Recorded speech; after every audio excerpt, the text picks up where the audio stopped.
शक्तिरूपेण संस्थिता नमस्तस्यै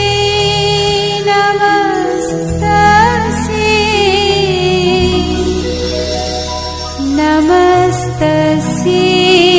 नमो नमः।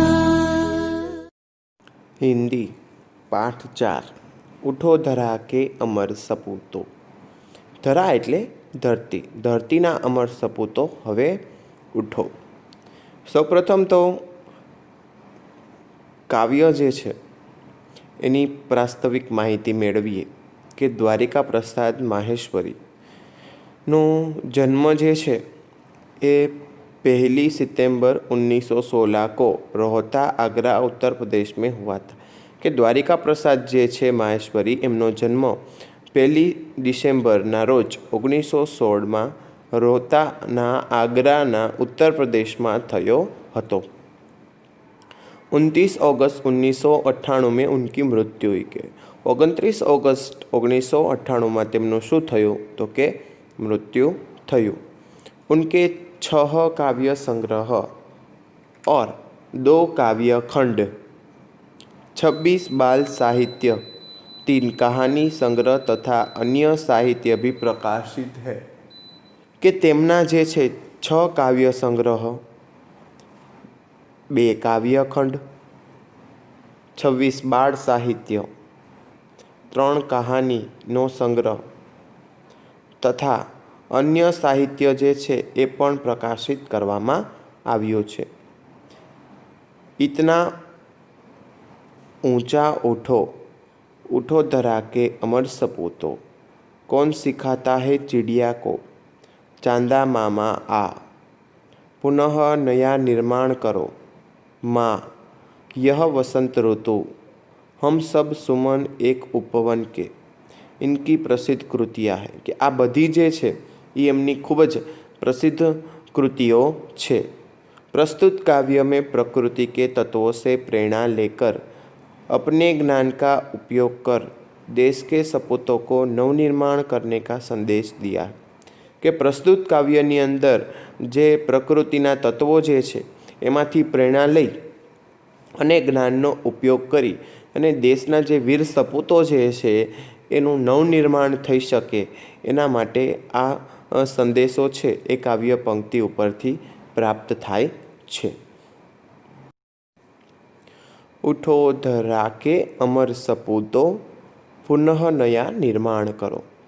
एटले के आ धरती पर जे अमर सपूतो जे छे ए उठो अने नवुं कंईक निर्माण करो। पुनः एटले फरीथी कंईक नवुं निर्माण करो।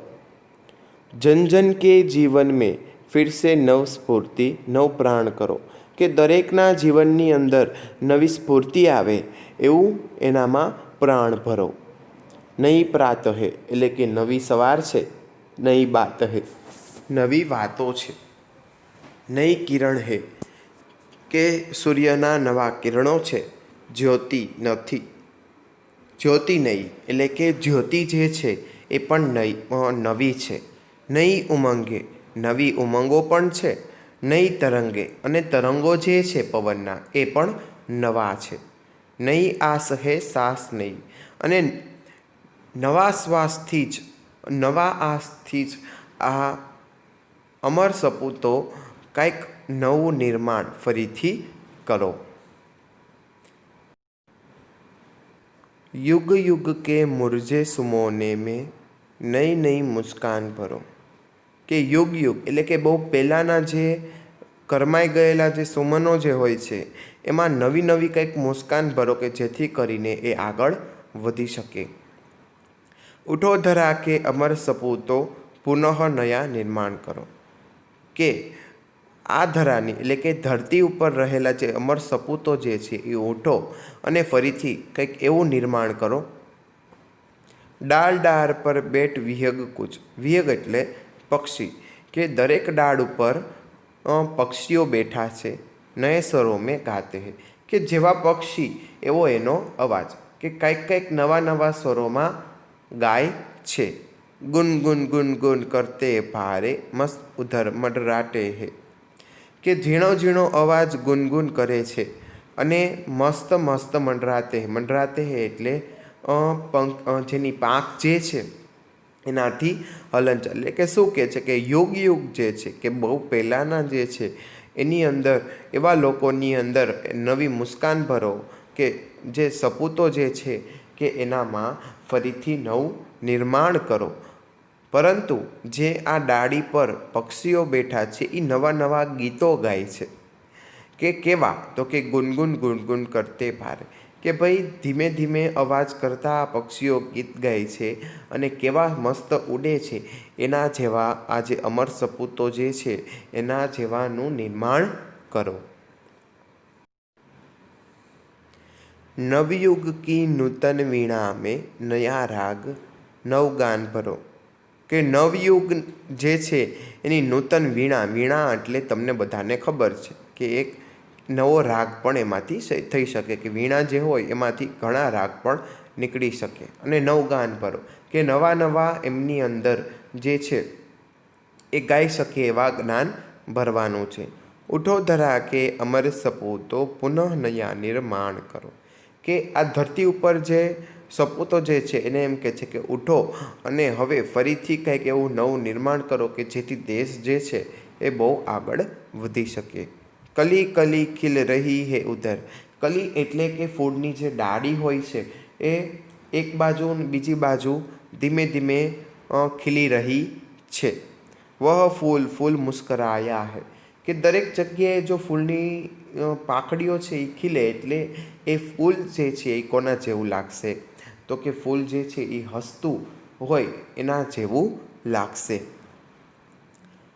ધરતી માં કી આજ હો રહી હૈ નઈ સુનહરી કાયા હૈ, કે ધરતીમાં જે છે એનું આજ શું થઈ રહ્યું છે?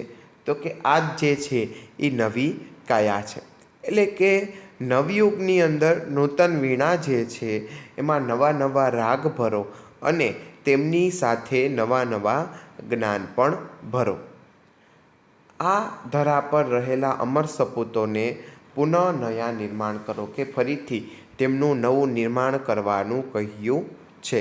અને જે ફૂલો જે છે એની દરેક કળીઓની અંદર શું કહેવામાં આવ્યું છે? દરેક કળીઓ ખીલે છે તો એ કળીઓ કેવી લાગે છે? તો કે હસતી હોય એવી લાગે છે. અને જે એ ફૂલ છે એ મુસ્કરાયા એટલે કે હસતા હોય એવા લાગે છે. ક્યારે? તો કે એની જ્યારે ફૂલ આખું ખીલી જાય છે પછી. અને ધરતીમાં જે છે એ આજ જ નઈ સુનહરી કાયા હે, કે ભાઈ આ ધરતી માતા છે એ ધીમે ધીમે આપણી જે કાયા જે છે એનો વેશ પલટો કરવા માગે છે. કે ધીમે ધીમે તમારું એવું નિર્માણ કરો કે જેથી કરીને તમે દેશ માટે અને તમારા માટે કંઈક એવું કામ કરી શકો. નૂતન મંગલમય ધ્વનિ સે ગુંજિત જગ ઉધાન કર, કે જે ખૂબ જ સરસ જે ધ્વનિઓ જે છે એ આખા ભારતની અંદર ગુંજી રહી છે એનું ઉદ્ધાન કરો. ઉદ્ધાન એટલે કે સર્વમાં પ્રસરાવો. ઉઠો ધરા કે અમર સપૂતો પુનઃ નયા નિર્માણ કરો, કે આ ધરા પર જે અમર સપૂતો રહેલા છે એને ઉઠવાનું કહે છે અને પુનઃ એટલે કે ફરીથી નવા કંઈક નિર્માણ કરવાનું કહે છે. સરસ્વતી કા પાવન મંદિર શુભ સંપત્તિ તુમ્હારી હૈ, કે સરસ્વતી દેવ એનું ખૂબ જ પાવન મંદિર છે અને દરેક શુભ સંપત્તિ છે એ તુમ્હારી છે એટલે કે તમારી જ છે. तुम में से हर बालक उसका रक्षक और पुजारी है, કે તમારામાંથી જ દરેક બાળક જે છે એ એનું શું છે? તો કે રક્ષક એટલે કે રક્ષણ કરનાર અને પુજારી એટલે કે પુજારી પણ છે. સત સત દીપક જલા જ્ઞાન કે સત એટલે કે દીપક એટલે દીવો, કે જ્ઞાનનો દીવો તું સળગાવ. નવયુગ કા આહ્વાન કરો, કે નવા યુગનું જે આહ્વાન એટલે નવા યુગને બોલાવો એટલે કે નવા યુગનું આમંત્રણ આપો. ઉઠો ધરા કે અમર સપૂતો પુનઃ નયા નિર્માણ કરો. કે શું કહે છે કે ઉઠો અને જે અમર સપૂતો જે છે એ શું કહે છે કે ભાઈ પુનઃ નયા નિર્માણ કરો. એટલે કે જે મંગલમય ધ્વનિઓ જે છે એ ગુંજી રહી છે અને એ આખા જગની અંદર એમાં ફેલાવો એટલે કે પ્રસરાવો. અને જે સપૂતો જે છે એને શું કહે છે કે ઉઠો અને હવે ફરીથી કંઈક નવું નિર્માણ કરો. જે સરસ્વતીનું પાવન મંદિર છે એની જે શુભ સંપત્તિ જે છે એ બધી જ કોની છે તો કે તમારી જ છે. અને તમારામાંથી જે કોઈ બાળક જે છે એ જ શું છે તો કે સરસ્વતીના પાવન મંદિરનો રક્ષક પણ છે અને પૂજારી પણ છે. સાચા દીવો જલજલ એટલે કે સાચા દીવો જ્ઞાનનો સાચો દીવો પ્રગટાવો અને નવયુગ જે છે કે નવા યુગનું આમંત્રણ આપો એટલે કે આહવાન એટલે શું થશે તો કે નવા યુગ જે છે એનું પ્રસ્થાપન કરો. અને શું કહે છે કે ઉઠો હવે ધરાના અમર સપૂતો ફરીથી કંઈક એવું નિર્માણ કરો કે જેથી કરીને જે દેશ જે છે એ ખૂબ જ આગળ વધી શકે. આપણે આ પાઠ અહીં પૂર્ણ કરીએ છીએ. આભાર.